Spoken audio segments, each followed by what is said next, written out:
Saudaraku Feni Alberti, seorang TikTokers, membuat gebrakan dengan mengungkapkan surat keterangan pemeriksaan dari sebuah klinik laboratorium di Jakarta Pusat. Dalam surat tersebut terungkap bahwa penyakit yang diidapnya disebabkan oleh perilaku suaminya yang sering jajan di luar. Feni Alberti melaporkan bahwa Akas Elahi sang suami kerap melakukan hubungan seks dengan wanita lain di belakangnya. Bahkan menurut Feni saat berada di Bali, Akas disebut telah sehubungan intim dengan wanita lain sebanyak 5 kali dalam satu hari. Feni Alberti menegaskan bahwa penyakit yang dideritanya bukan berasal dari orang lain, melainkan dari suaminya sendiri. Namun ironisnya Akas malah menyudutkan Feni dengan menyatakan bahwa organ intimnya berbau akibat penyakit yang diidapnya.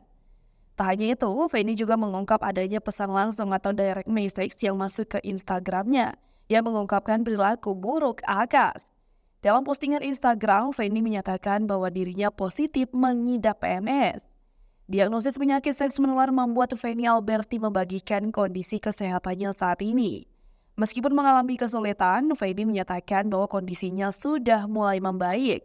Ia dengan tegas bersumpah bahwa selama ini tidak pernah melakukan hubungan seksual dengan orang lain selain suaminya.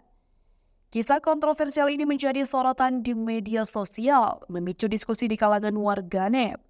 Netizen diingatkan untuk bijak dalam menyikapi informasi yang bersifat pribadi dan kesehatan, serta untuk tidak terlalu cepat mengambil kesimpulan tanpa memeriksa fakta secara menyeluruh. Dalam era digital ini, komunikasi yang baik dan pengelolaan konflik yang bijaksana menjadi kunci untuk menghindari eskalasi masalah. Semoga kedua belah pihak dapat menyelesaikan perselisihan mereka dengan cara yang baik dan damai, sambil menjaga etika dalam bermedia sosial.